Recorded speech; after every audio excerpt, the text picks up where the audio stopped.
Akhbirni 'anil iman. Wahai Muhammad sallallahu alaihi wasallam, tolong beritahukan aku tentang iman. Kata Nabi, an tu'mina billah, kau percaya kepada Allah, wa malaikatihi, malaikat, wa kutubihi, kitab, wa rusulihi, rasul, wal yaumil akhir, hari kiamat, wa biqadri khairihi wa syarrihi, kau percaya kepada takdir baik dan takdir buruk. Lalu kemudian dalam perjalanannya yang keenam ini selalu dijadikan orang landasan untuk berbuat dosa. Bahkan umat Islam ini mundur katanya gara-gara percaya kepada takdir. Pulanglah anak kuliah, habis ujian semester, bawa transkrip nilai, serahkan ke orang tua. IP 2,0. Kenapa IP bisa begini? Apa kata anaknya? Ayah ngaji kan? Iya. Percaya takdir buruk kan? Percaya. Nah, ini takdir buruk ya. Ayah tak boleh marah. Iya juga ya. Pulang anak gadis dari Pekanbaru. Maaf cakap. Hamil 3 bulan. Ibunya pertama kali tahu. Mau ngamuk ibunya. Kenapa bisa begini? Ini kau sekolah. Ibu ngaji kan? Ngaji. Ada dikaji tentang takdir. Iya. Ini takdir, Bu. Ibu kalau marah berdosa, masuk neraka nanti. Dia pula menceramahi maknya. Sekarang bapakmu tahu nanti macam mana? Kita berdua menyelesaikan bapaknya. Ngamuk bapaknya. Bapak ngaji kan? Iya. Percaya pada takdir kan? Percaya. Maka gara-gara ini orang berzina salahkan takdir. Orang malas salahkan takdir. Maka datanglah kelompok namanya Neo Mu'tazilah. Kata dia umat Islam ini mundur gara-gara ini. Jadi kalau begitu kita buat aja rukun Islam itu 5 saja. Sama macam rukun Islam. Rukun iman tinggal 5. An tu'mina billah wa malaikatihi wa kutubihi wa rusulihi wal yaumil akhir. Sampai dulu orang takut memasukkan anak ke IAIN Jakarta. Karena di situ ada Profesor Harun Nasution yang membawa Neo Mu'tazilah. Rukun iman tinggal 5. Jangan masuk, nanti anaknya jadi Mu'tazilah, membuang rukun iman. Jadi sebetulnya kalau ditelusuri, bukanlah rukun iman yang ke-6 itu yang salah, tapi pemahaman tentang takdir itulah yang keliru. Makanya mesti dilihat secara keseluruhan. Jangan parsial, dipotong-potong. Jadi ada seorang ulama namanya Syekh Muhammad Ramadan Al-Buti, sudah meninggal. Dia menulis kitab bagus sekali. Judulnya Al-Insan Bainal Musayyar wal Mukhayyar. Al-Insan Bainal Musayyar wal Mukhayyar. Manusia antara memilih dan dipilihkan. Hidup ini ada saatnya kita memilih, kita diberi pilihan, tapi ada saatnya kita tak bisa memilih. Disitulah takdir. Ketika kita tak bisa memilih, di situ takdir. Jadi tidak pukul rata. Takdir itu dibagi-bagi lagi. Contoh, saya masuk ke dalam perut emak saya. Emak saya orang Melayu, orang Indonesia. Itu takdir. Tak bisa saya komplain. Kenapa aku hitam, pesek, pendek? Kenapa hidungku tak macam orang Australia, mataku tak biru macam orang Eropah, kulitku tak putih? Kenapa? Itu beriman kepada takdir. Karena pada saat itu kita tidak berada pada posisi memilih, tapi kita memang sudah dipilihkan oleh Allah. Inna ahadakum yujma'u khalquhu bi batni ummihi 40 yawman nutfah. Kamu dalam perut ibumu 40 hari dalam bentuk air. Thumma yakunu 'alaqatan misla dhalik. 40 hari dalam bentuk 'alaqah, darah. Thumma yakunu mudghatan misla dhalik. 40 hari dalam bentuk mudghah, daging. 40 hari air, 40 hari darah, 40 hari daging. 120 hari. Thumma yursalul malaku, dikirim malaikat. Datang malaikat membawa roh saya masuk ke dalam perut emak saya. Itu Allah memilihkan, bukan pilihan saya. Disitulah saya mesti menerima ketetapan Allah. Tak bisa saya komplain. Malaikat dulu tidak bawa kertas lalu disuruh milih. Abdul Somad, kau pilih mau masuk perut siapa? Perut orang Afrika, perut Eropa, atau perut orang Melayu?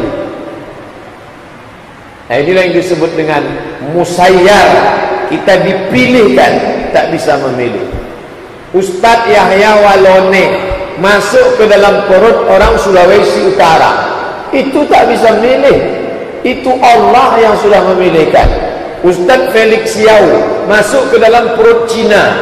Itu tak bisa memilih. Allah yang memilihkan perut Cina itu. Ustadz Nabawan masuk ke dalam perut Batak Tapanuli Utara. Itu Allah yang memilihkan. Tapi ketika sudah lahir ke dunia, ketiga orang ini memilih. Pahami dengan baik. Ustadz Yahya Walone setelah jadi doktor teologi, menjadi rektor di salah satu sekolah teologi, maka dia memilih, aku mau tetap Kristen atau aku masuk Islam. Ustadz Felix Yau kuliah di Bandung, terjadi pergolakan pemikiran, aku mau tetap ini atau aku masuk Islam. Ustadz Nabawan, maka tidak bisa orang mengatakan, kau kenapa kafir? Allah sudah mentakdirkan aku kafir. Inna sam'a, pendengaran, wal basar, penglihatan, wal fuad, hati dan pikiran, kullu ulaika kana anhu mas'ula, akan disoal, akan ditanya. Kenapa tak kau pakai itu? Mati orang Papua, bangkit di padang mahsyar. Innama amruhu idza arada syai'an ayaqula lahu kun fayakun. Bangkit, lalu Allah tanya, hai orang Papua, kenapa kau tak masuk Islam? Kau sudah mentakdirkan aku ya Allah. Tidak. Aku kasih kau telinga, kenapa tak kau pakai dengar RRI? Aku kasih kau mata, kenapa tak kau pakai nonton TV ceramah? Ada di situ, ada Ustaz Cepot, ada Mama Dede, Mama Lemon, semua ada di situ. Kenapa tak kau tonton? Paket internet ada, paket 2 giga, paket 4 giga, ada yang 2 giga malam, 2 giga siang. Diskon. Kenapa tak kau ketikkan di www.youtube.com, kau cari di situ TV Fodamara, ada pengajian di situ. Kenapa tak kau pakai? Maka manusia pada saat tertentu dia memilih. Ini sekarang banyak anak lajang sudah ganteng, mapan, tak menikah. Kau kenapa tak menikah? Allah sudah mentakdirkan aku. Tidak menikah itu bukan dipilihkan Allah, pilihan. Kau kenapa belum juga lagi? Kalau jodoh tak kemana, akhirnya nanti dia akan datang juga. Inilah Jabariyah yang merusak Islam. Jabariyah diambil dari kata Jabar. Jabar artinya dia mengatakan dia dalam keadaan keterpaksaan, macam wayang yang dimainkan oleh dalang, belok ke kiri, belok ke kanan. Kau kenapa berzina? Aku sebetulnya tak mau berzina ini. Tuhan memaksa aku berzina. Kau kenapa mabuk minum khamar? Aku sebetulnya tak mau mabuk ini. Takdir memaksa aku harus mabuk. Ini dosanya 2 kali lipat. Makanya Umar bin Khattab pernah menangkap orang mabuk. Dalam hukum Islam, orang yang mabuk minum khamar dicambuk 40 kali cambuk. Kalau pezina 100 kali cambuk. Az-zaniyatu waz-zani, pezina perempuan, pezina laki-laki, fajlidu kulla wahidin minhuma mi'ata jaldah, cambuklah dia 100 kali cambuk kalau belum menikah. Kalau sudah menikah, asy-syaikhu was-syaikatu farjumuhum al-batta, laki-laki perempuan yang sudah menikah berzina rajam sampai mati. Tidak bisa orang mengatakan ditangkap, kenapa kamu berzina? Tuhan sudah mentakdirkan aku berzina. Tak bisa. Ada pilihan, berzina atau tidak berzina, mencuri atau tidak mencuri, minum khamar atau tidak minum khamar. Kita dikasih Allah kudrat, kemampuan. Kita dikasih Allah iradat, kehendak. Ada kehendak, ada kudrat, kemampuan, ada telinga, ada mata, ada akal, ada hati. Afala ta'qilun? Kenapa kau tak pakai akal? Al-Quran sudah melarang. Innamal khamru, hamar, wal maisir, judi, wal ansar, menyembelih binatang untuk berhala, wal azlam, mengundi nasib, rijasun, najis, min amali syaitan, perbuatan syaitan. Fajtanibu. Quran melarang. Akal sehat melarang. Orang yang tak beragama Islam pun memakai akalnya. Setelah keluar perda miras di Papua, angka kerusuhan, penjahat, pembunuhan, penikaman berkurang di Papua. Yang punya perda dilarang jual khamar di jalan malah Papua yang bukan Islam. Malah di depan kita berserak-serak bir kangkut, bir bintang tua. Apa maknanya?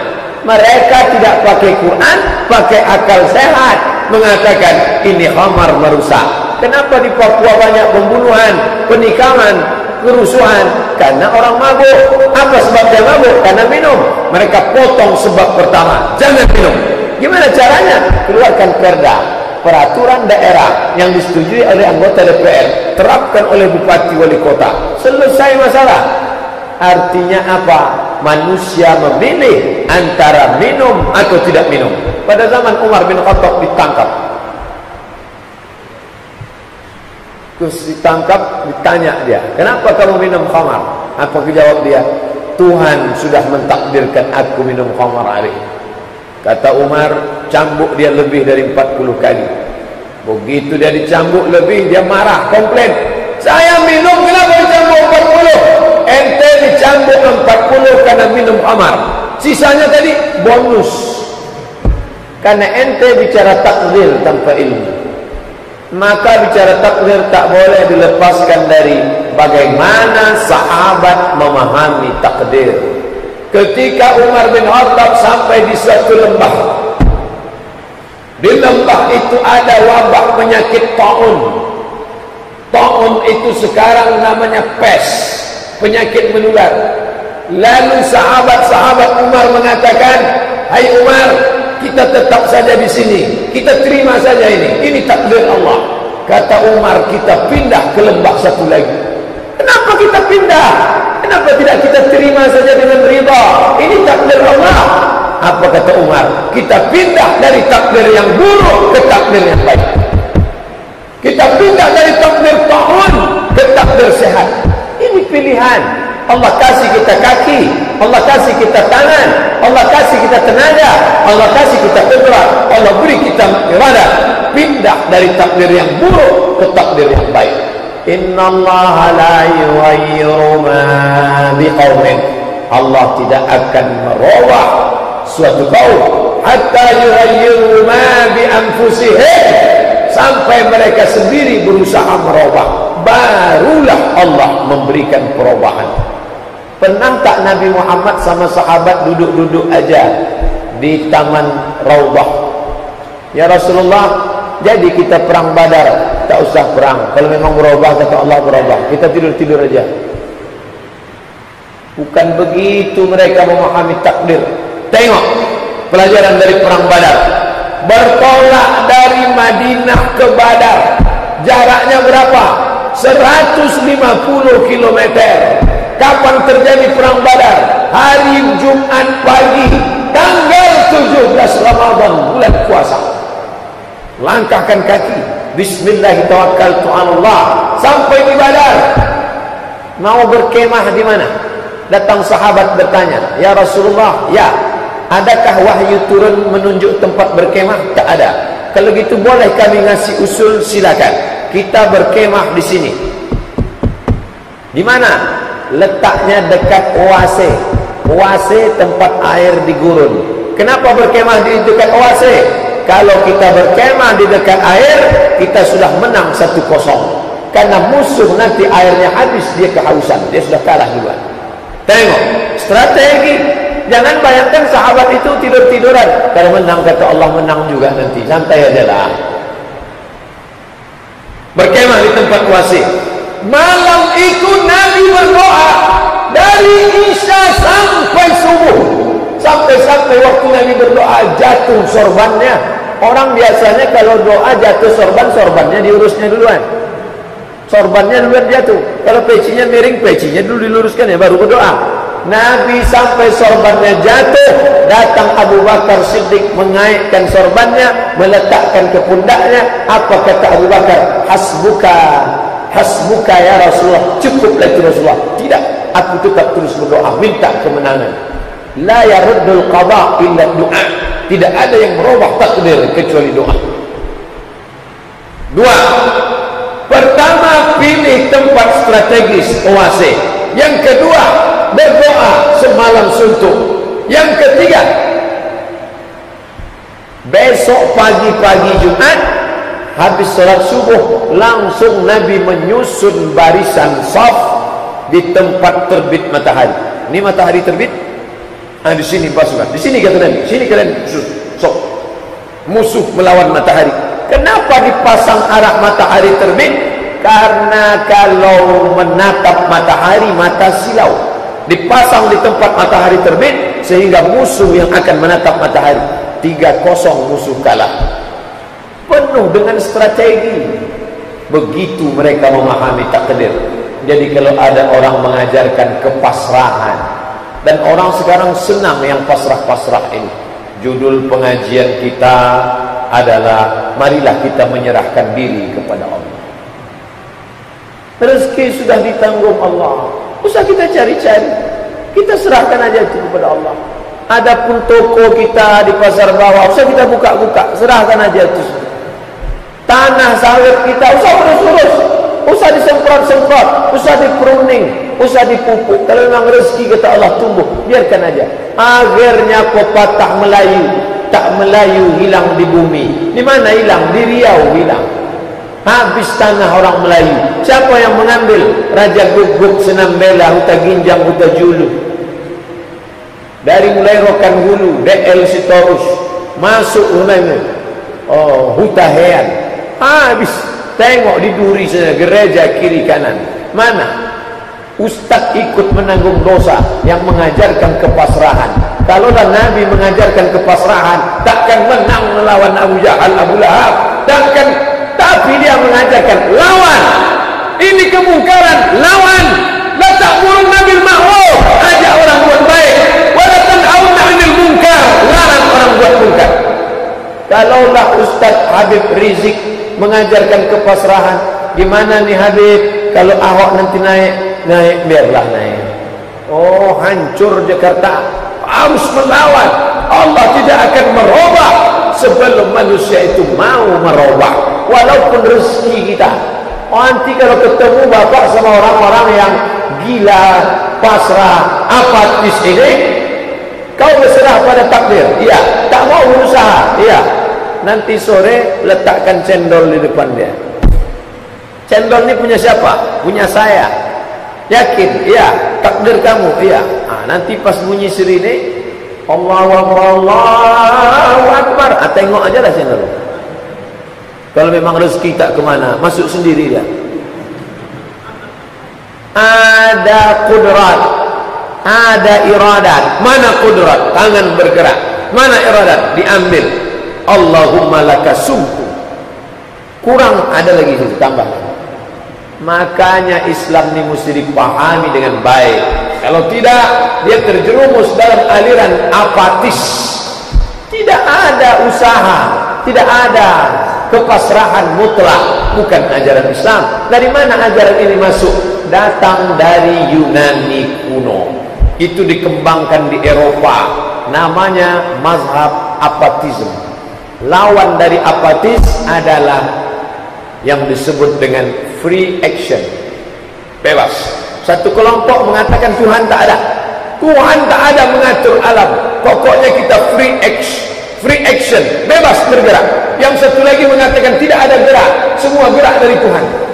Jalan tengah Islam mengajarkan Allah memberikan umur, Allah memberikan tenaga, Allah memberikan akal sehat. Pakailah. Kenapa Ustaz Imam kita bisa hafal Quran? Dia berusaha, dia hafalnya satu hari sekian halaman, diulangnya. Maka bangkitkan semangat. Kamu mau masuk surga? Wa nafsi wa ma sawwaha, demi jiwa dan penciptaannya.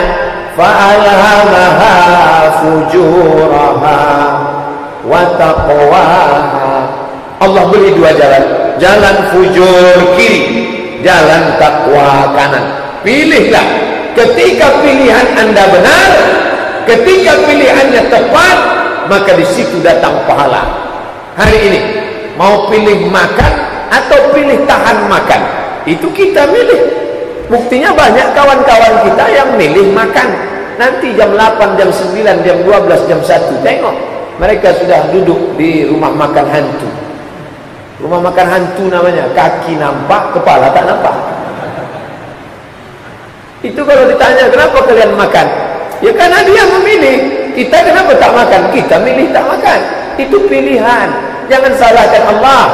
Kalau kau masuk neraka, bukan Allah jahat. Kalau kau masuk surga, bukan pula karena kau terlalu pasrah, tapi karena kau gunakan potensi yang dipinjamkan Allah. Ini bukan punya kita. Lillahi ma fis samawati wa ma fil ardh. Apa yang ada di langit, apa yang ada di bumi, milik Allah. Makanya saya mengatakan la haula wa la quwwata, tak ada daya, tak ada upaya illa billah. Ini telingaku aku mendengar, tapi ini pinjaman dari Allah. Ini mata aku menengok, ini dipinjamkan Allah. Aku bisa bersuara, ini dari Allah. Maka orang Islam yang berserah pada Allah, dia tak sombong, dia tak angkuh, bisa dia lakukan apapun, itu dari Allah. Masya Allah, la haula wa la quwwata illa billah. Tu'izzu man tasha', siapa yang mau kau angkat, wa tudhillu man tasha', siapa yang mau kau jatuhkan. Biyadikal khair, dalam genggaman kudrat iradat ada kuasanya. Wa huwa ala kulli syai'in qadir, dia maha kuasa. Ini kalau salah-salah paham tentang ini, orang Islam bisa menjadi orang termundur di dunia. Nah, ini yang sekarang terjadi. Ada orang menyalahkan tasawuf. Dia bilang gara-gara tasawuf inilah Islam mundur. Karena orang tasawuf itu apatis, tidak melawan takdir, tak mau bergerak. Ini tuduhan batil, salah. Syekh Yusuf Al-Makassari Tajul Khalwati, Syekh tarekat Khalwatiyah, dia juga tarekat Syattariyah. Syekh Yusuf Al-Makassari Tajul Khalwati, jenazahnya dimakamkan di Afrika Selatan. Kenapa Belanda membuang dia ke Afrika Selatan? Apakah karena dia berzikir memetik tasbih dalam kelambu?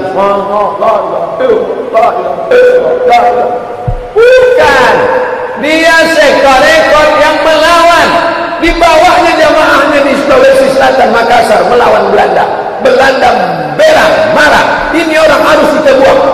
Buangnya bukan ke Sumatera, bukan ke Jawa. Dari Sulawesi Selatan langsung dicampakkan ke Afrika Selatan. Memang sama-sama selatan. Sulawesi Selatan ke Afrika Selatan. Nanti bapak kalau banyak uang, singgah ke Afrika Selatan, singgah ke Kampung Melayu namanya. Di situ ada masjid besar. Presiden almarhum Soeharto membangun masjid itu. B.J. Habibie sebagai orang Sulawesi Selatan merasa satu daerah juga datang menengok masjid itu. Kenapa? Karena dia tokoh pergerakan. Libya itu dijajah oleh Italia. Siapa yang melawan penjajah? Tarekat Sanusiyah, orang tarekat. Bahwa ada orang tarekat yang tidak bergerak, jangan katakan semua jam Rolex palsu hanya gara-gara pernah tertipu beli jam Rolex palsu. Sekali tertipu dia bilang semua jam Rolex palsu. Tak betul. Ini generalisir. Ini cara berpikir keliru.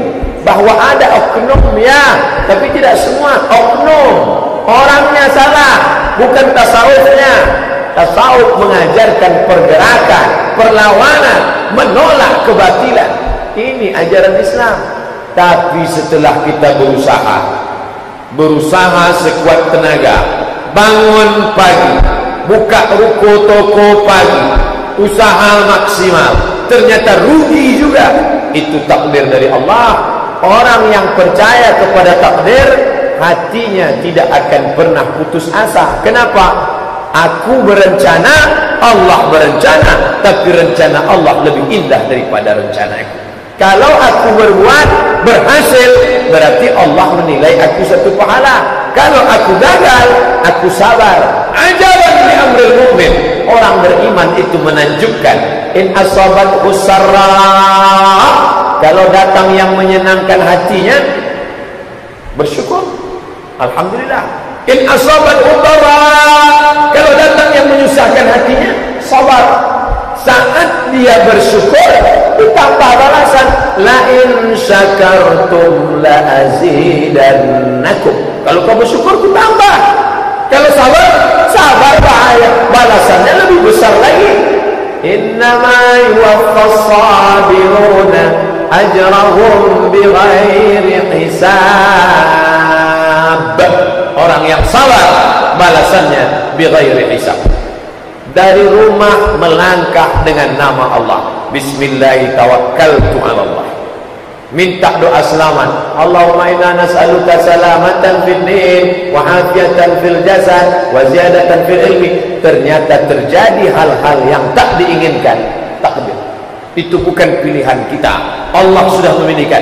Yakinlah itu takdir ketetapan dari Allah dan percaya kepada kehendak Allah. Semuanya indah pada pandangan Allah SWT. Ada hikmah yang luar biasa di balik itu. Ma asaba min musibatin, segala musibah yang menimpa dirimu. Ma asaba min musibatin fil ardi, di bumi, pada dirimu, apapun yang terjadi, illa fi kitabim min qabli an nabra'aha, semua sudah kami tuliskan di Lauhul Mahfuz.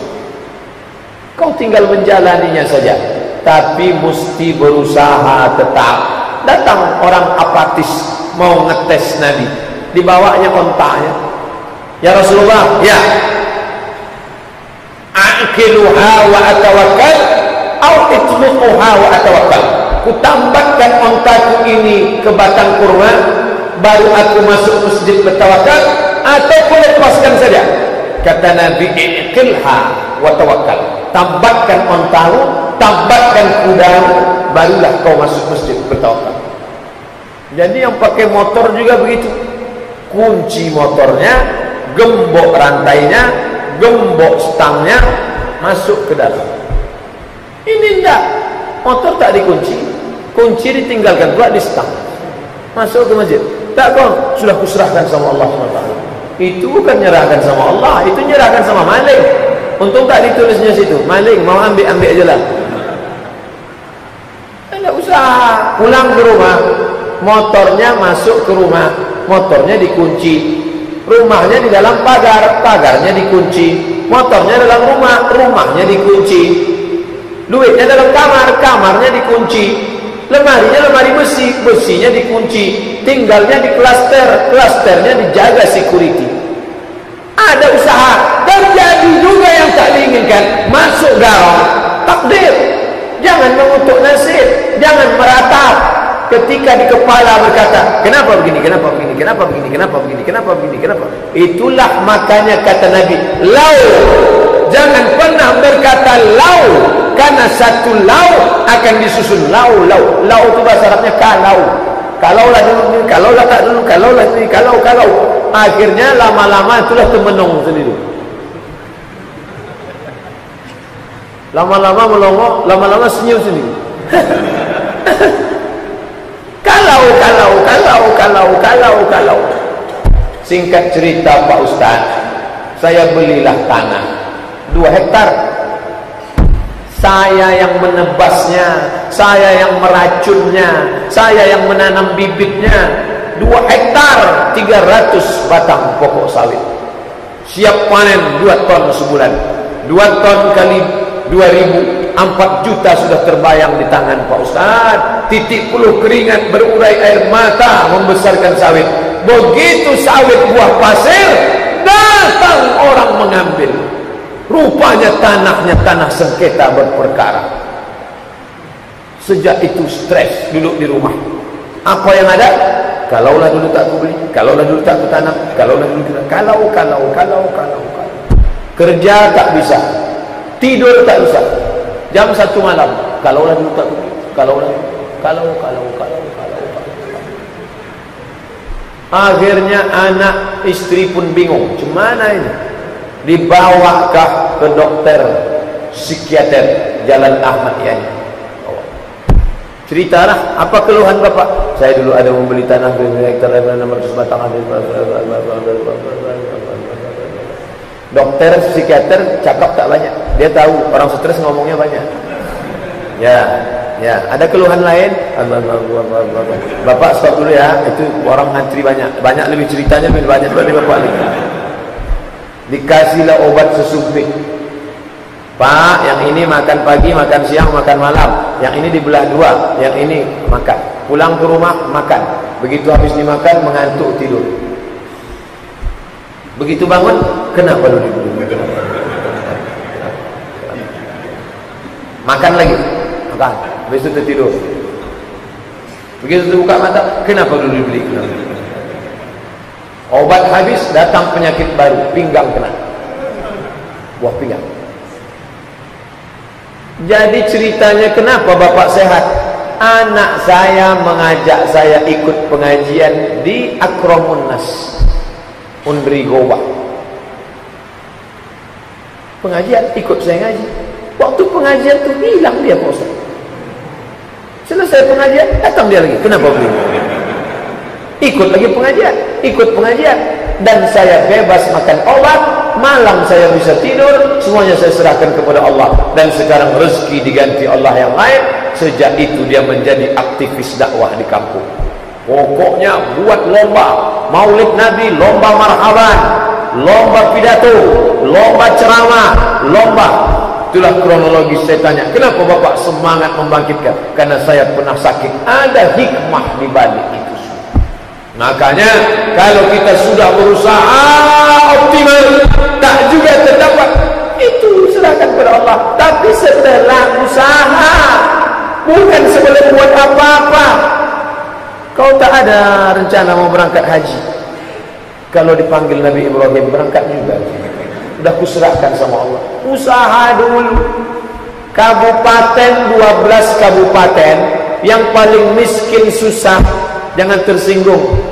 Indragiri Hilir, tanah kering, zat asam tinggi, tinggal di tepi laut, air naik pasang. Pak Ustaz tahu tak? Kata Pak Wardan, Bupati Indragiri Hilir, yang paling susah kami Pak Ustaz, tapi angka jamaah haji terbanyak Indragiri Hilir. Ini menurut ilmu ekonomi tidak connect. Di negeri paling susah, masa jamaah hajinya paling banyak? Kenapa Ustaz bisa tempat kami orang paling banyak berangkat haji? Gimana ceritanya Pak? Orang kami kalau dia tanam kelapa, dibaginya 2. Tanam kelapa, bagi 2. Nanti kalau berhasil sebelah untuk makan, yang sebelah ini apapun terjadi, jual untuk berangkat haji. Dari tanam pertama waktu digali, berangkat haji, berangkat haji, berangkat haji, berangkat haji, berangkat haji. Doa, usaha, doa, berhasil ke lapang, berangkat haji. Begitu, dari usaha, doa, baru turun rahmat Allah Subhanahu wa taala. Ini enggak, dari awal nanamnya udah salah. Kawin lagi, kawin lagi, kawin lagi. Oh, jadi salah kawin lagi Pak Ustaz? Tak salah, tapi ibu-ibu setuju, saya tak setuju. Nah, jadi kalau ada orang mengatakan itu rukun iman kita buang aja lah jadi 5, Bapak Sugumi bisa menjawab. Apa kata ente? Rukun iman mau ente robah jadi 5? Iya. Dengar jawabannya. Mana? Sebentar, hidupkan HP ku dulu. Ini di rekaman ceramah. Jadi bukan kau jelaskan, aku tak ingat. Tapi penjelasannya ada di youtube.com. Jangan rukun imannya dipotong. Itu adalah obat segala stres dunia ini, rukun iman. Ada orang stres dari Amerika. Pokoknya dia stres. Semua kesalahan dalam hidup dia. Anaknya tak berhasil gara-gara dia. Istrinya selingkuh gara-gara dia. Menyalahkan diri sendiri. Kenapa saya begini? Kenapa saya begini? Kenapa saya begini? Akhirnya dia disuruh pergi ke suku Badui di pedalaman Arab Afrika Utara. Sampai di sana, turun dari airport, dibawa naik mobil pick up. Dia mulai stres. Masa naik mobil pick up? Mestinya naik mobil sedan. Sementara orang yang naik pick up itu ketawa-ketawa semua. Dia nengok, mereka kenapa bisa enjoy? Aku kenapa tidak? Sampai di tengah jalan, bannya meletus. Terus dia stres. Ini ban meletus pecah. Akhirnya mereka bangun, mereka cabut itu ban, mereka duduk ramai-ramai. Ayo kita ramai di tempat yang bannya bagus. Mobil pick up peta 4, ban pecah di kiri, kita numpuk di kanan. Mobil jalan pakai 3 ban. Sambil ketawa-ketawa.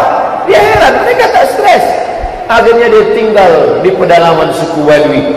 Datang musim kemarau, angin panas kencang, kering, rumput tak ada, mati kambing. Dia mulai stres. Kenapa kambing mati? Dia tengok orang Arab Badui santai. Mereka potong kambing, mereka masak, mereka makan. Ketawa saja santai. Hidup ini harus berjalan terus. Lama-lama sehat dia tinggal di sini. Apa itu? Percaya kepada takdir, tapi tidak menjadikan takdir sebagai bumper segala kesalahan. Jangan jadi iman artis. Tonton acara-acara artis. Gimana rumah tangganya?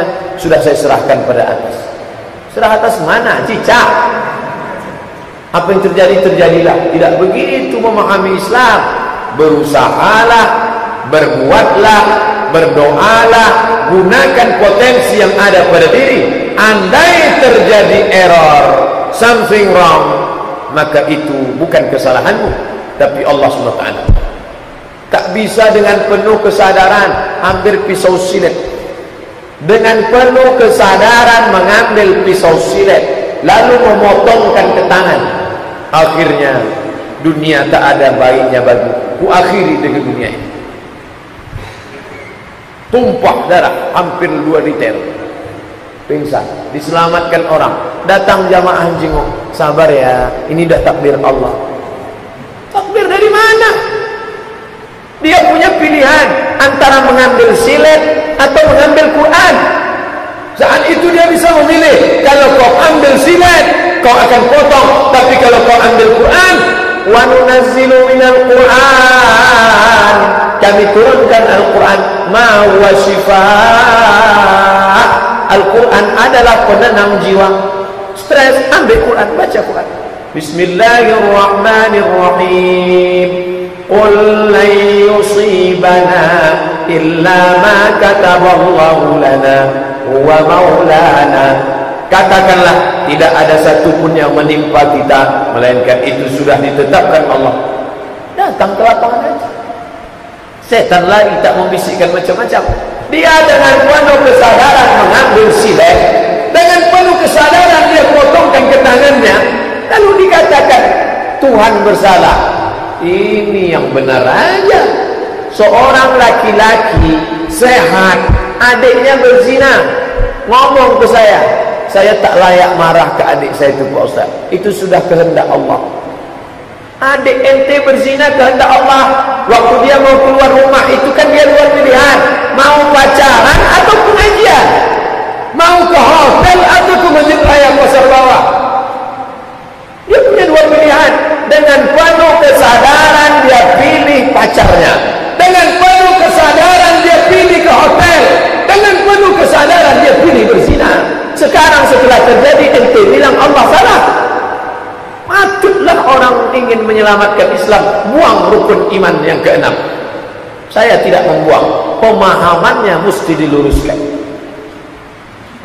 Habis sudah 45 menit untuk meluruskan, tak juga lurus. Entahlah. Bapak Ibu yang dimuliakan Allah Subhanahu wa ta'ala, ini sekarang orang dulu kalau dia sesat aja. Orang dulu kalau sesat aja. Orang sekarang sesat pakai ayat. Sesat pakai ayat. Gila itu. Ustaz ceramah sampai jam berapa? Saya ceramah sampai 6.22. 6.22 kita sholat sunat isyraq. Bapak yang mau pulang, mau ngantar anak sekolah, mau ibu mau masak sarapan, silakan. Saya tetap ceramah. Kalau kami semua pulang, Pak Ustaz ceramah, tetap ceramah. Asal hiduplah dua kamera. Saya tetap ceramah. Allah kasih akal sehat sebagai potensi diberikannya Al-Quran. Syahrul Ramadan alladzi unzila fihi Al-Quran. Kuturunkan Al-Quran. Setelah Al-Quran, kuberi akal sehat. Maka yang dapat Quran dan dapat akal sehat, tak ada alasan untuk tidak berbuat dan tidak berusaha. Berbuatlah. Wa qul i'malu, berbuatlah. Yang ingin ternak ikan, beli bibit ikan, gali tanah, beli plastik, masukkan ikan, tuang airnya, ikut kursus bagaimana budidaya ikan. Ketika berhasil, ente tidak sombong. Kenapa tak sombong? Karena rezeki dari Allah. Ketika gagal, mati ikannya, tidak stres. Kenapa? Mungkin Allah ingin menguji iman saya. Itulah letak iman kepada takdir. Tapi kalau orang tak percaya pada takdir, ketika ikannya berhasil, hebat ikannya, siapa dulu yang punya ikan? Ketika ikannya mati, lebih dulu dia mati dari ikan. Ikannya masih engap-engap bau, dia sudah mati duluan. Karena segala kesalahan ditimpakannya kepada dirinya. Oleh sebab itu Islam mengajarkan, kau hanya disuruh berusaha. Masalah akhir-akhirnya serahkan pada Allah. Maka di situ ada ketenangan batin. Tidak akan kena penyakit insomnia, susah tidur. Kenapa? Dia serahkan pada Allah. Bismika Allahumma ahya wa amut. Serahkan pada Engkau Allah. Apa yang terjadi kita tengok besok. Ini masalah keyakinan. Sekarang orang memakai ayat untuk melegitimasi. Orang bukan cari kebenaran sekarang baca Quran, tapi mencari pembenaran. Dia sudah salah, dia cari pembenaran. Siang puasa makan, siang bulan puasa makan, minum teh manis. Datang ustaz, ente sesat ente. Kenapa makan siang puasa? Aku ni sesat Pak Ustaz karena disesatkan Allah. Jangan macam-macam ente. Ini ayatnya Pak Ustaz. Yudillu bihi katsira.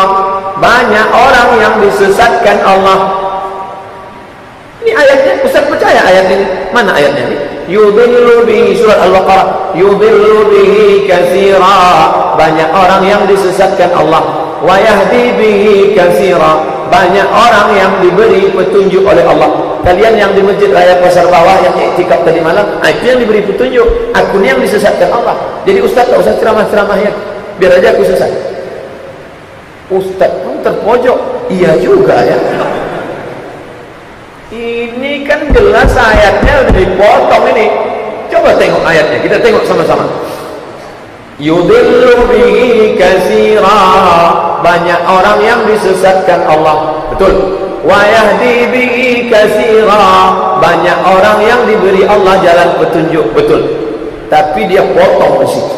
Ini orang cita-citanya dulu jadi dukun sunat, tak tercapai, maka semua di sunatnya, ayat di sunatnya, APBD di sunatnya, THR di sunatnya. Padahal kalau mau dia sambung sedikit saja. Coba tengok bunyi ayat. Wa ma yudillu bihi illal fasiqin. Banyak yang disesatkan Allah, banyak yang diberi Allah jalan petunjuk. Yang disesatkan Allah itu orang yang fasik.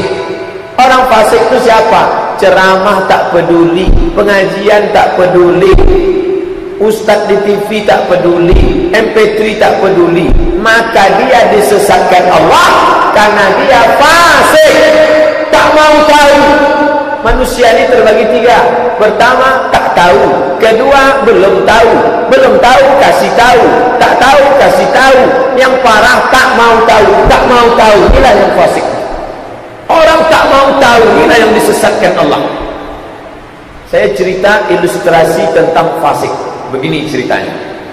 Datanglah jamaah mau ikut saya iktikaf di Masjid Islamic Center Pasir Pangarayan, Rokan Hulu. Ustaz, ya, boleh kami ikut Ustaz iktikaf di Masjid Islamic Center Pasir Pangarayan, Rokan Hulu? Boleh. Di mana jalannya Pak Ustaz? Nanti Bapak Ibu dari Pekanbaru terus sampai Bangkinang. Ya, dari Bangkinang terus sampai Kuok. Ya, dari Kuok terus sampai Rantau Berangin. Ya, sampai Rantau Berangin, tengok ada cabang dua, belok kiri Payakumbuh, belok kanan Pasir Pangarayan. Nanti sampai Rantau Berangin belok kanan. Belok kanan ya? Ya. Dah, sampai Bangkinang nelpon. Ustaz, kami sudah Bangkinang. Ya, terus saja. Ustaz, kami sudah Kuok. Ya, terus saja. Tak ada nelpon-nelpon. Sesudah 1,5 jam baru dia bilang, kami sudah hampir mau sampai Payakumbuh Pak Ustaz. Maka saking marahnya saya, udahlah lanjut aja ke Payakumbuh. Saat itu saya menyesatkan mereka. Saya menyesatkan mereka.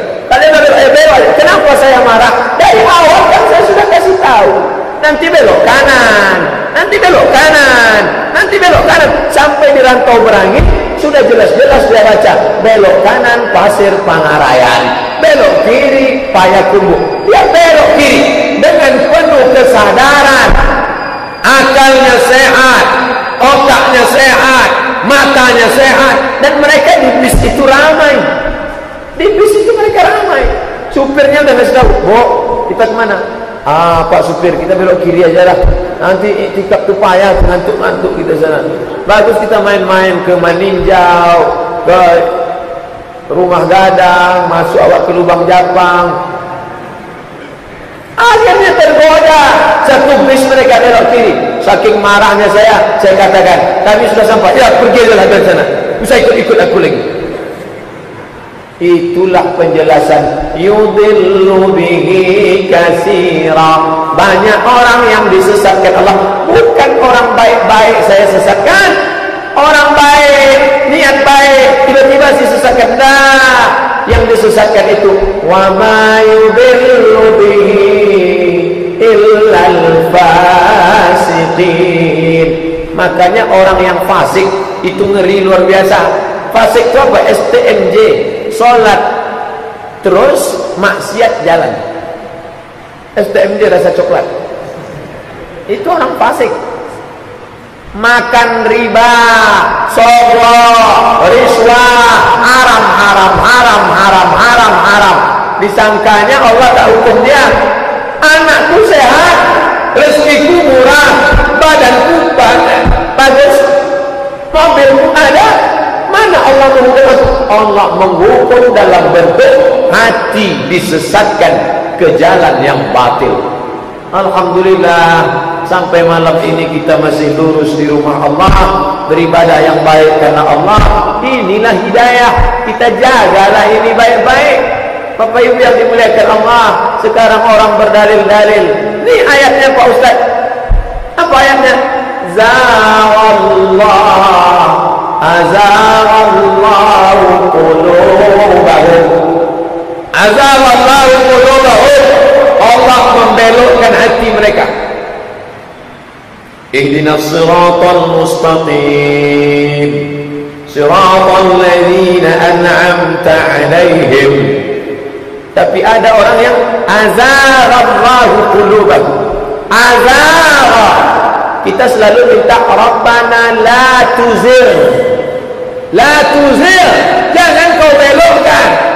Rabbana la tuzigh. Jangan baca la tuzigh. Ada juga orang saya dengar Rabbana la tuzigh qulubana. Apa pula la tuzigh? Tak nampaknya titik ghayan di situ saking laparnya. Rabbana la tuzigh. Jangan kau belokkan hati kami. Tapi dalam Quran disebut azaghallahu qulubahum. Allah membelokkan hati mereka. Ketika ditanya, kenapa kalian berbelok? Saya ini sebenarnya tak mau berbelok Pak Ustaz. Terus Allah yang sudah membelokkan hati saya. Berdalil. Orang zaman dulu kalau sesat-sesat aja. Orang sekarang sesat berdalil. Azaghallah, Allah membelokkan. Ayat ini dipotongnya.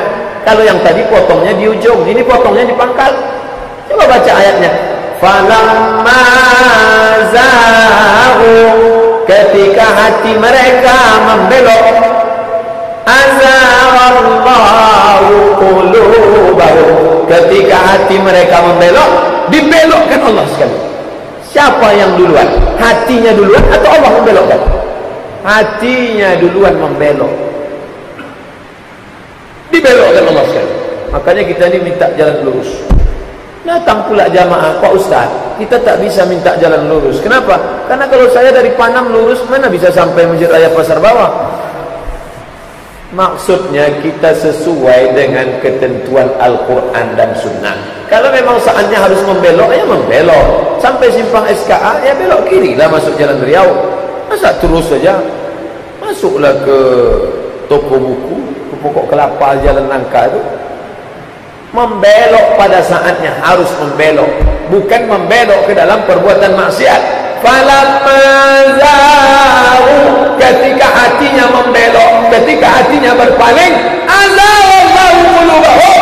Allah palingkan hatinya sekalian sebagai hukuman karena dia sudah membelokkan hatinya. Maka yang selalu kita jaga ni hati. Jagalah hati. Jagalah hati. Jangan sampai dia rusak. Ya muqallibal qulub, wahai engkau yang membolak-balikkan hati, sabbit qulubana, kokohkan hati kami ala dinik, dalam agamamu, wa ala ta'atik, dalam ketaatan kepadamu. Puasa di bulan Ramadan tidak berat. Kenapa? Karena semua orang berpuasa. Menahan yang haram di bulan Ramadan tak berat, karena semua saudara-saudara menahan. Tapi ketika selesai Ramadan, disitulah perjuangan yang sesungguhnya. Oleh sebab itu, pahami takdir ini dengan baik, maka insya Allah kita selamat. Kita tidak hanya lurus diri sendiri, bisa meluruskan orang lain. Kalau sanggup itu, disitulah letak kualitas iman di hadapan Allah Subhanahu wa ta'ala. Bapak Ibu yang dimuliakan Allah, itulah kaji kita pada subuh kali ini. Mudah-mudahan ada manfaatnya. Kita tidak menghapuskan rukun 6 yang iman, dan kita pula tidak membuangnya, tapi tidak pula apatis. Jalan tengah, kita tetap percaya, benarkan dengan baik. Kalau sudah usaha optimal, terjadi juga hal yang tak diinginkan, jangan katakan ini, kalau lalu begini, kalau lalu begini, kalau lalu begini, kalau gini. Qaddarallah, sya'allah kan, wa illam yasha' lam yakun. Sudah terjadi. Pak Adam minta ujian, langsung nelpon Ustaz. Assalamualaikum Ustaz. Assalamualaikum. Suara tersengal-sengal sesak. Assalamualaikum Ustaz. Ada apa? Saya nabrak kucing Bos. Apakah perlu saya buka baju saya ini, lalu kucing itu saya selimutkan, saya tanam? Katanya nanti, Bapak tadi nabrak kucing itu ada tak niatnya? Kutabraklah kucing. Enggak. Tak sengaja, ya. Qadar Allah, takdir Allah. Itu bukan pilihan kita. Jadi gimana Pak Ustaz? Banyak-banyak berdoa. Bismillahirrahmanirrahim. La yadurru ma'asmihi syai'un fil ardi wala fis sama'. Dengan nama Allah, kusebut nama Allah. Kalau sudah kusebut nama Allah, tidak ada yang dapat memudaratkan baik di bumi maupun di langit. Kucinglah pula dia takut. Jangankan kucing, Catwoman pun kita tak takut. Lagi kucing. Tapi bukan kita sengaja. Tapi kalau pula sengaja, kalau dia nyetir sengaja dicari, ada kucing, belokkan kucing. Ada anjing, belokkan ke anjing. Tak sengaja, tiba-tiba ketabrak, pecah. Macam ada suara pecah. Tengok, kepala kucing. Qadar Allah, takdir Allah, bukan kesalahan kita. Allah yang memilihkan. Itu sudah ujian. Maka sejak itu nanti gawat ini Pak Ustaz, mobil saya terbalik, ini harus ditepung tawar, ini mobilnya Azim. Tak perlu saya bilang. Gimana? Ada apa-apa dengan? Tidak Pak Ustaz. Balikkan kepada Allah. Itu bukan kesalahan kita. Qadar Allah, itu sudah ketetapan Allah. Sya'allahu kan, Allah berkehendak terjadi. Wa illam yasha' lam yakun. Kalau Allah tak berkehendak maka tak jadi. Ini tentang masalah berkeyakinan tentang ketetapan Allah. Memang itulah takdir dari Allah, tapi pahami dengan baik dan benar. Itulah yang dapat kita bahas subuh ini. Mudah-mudahan ada manfaatnya. Subhanakallahumma wa bihamdika asyhadu an la ilaha illa anta astaghfiruka wa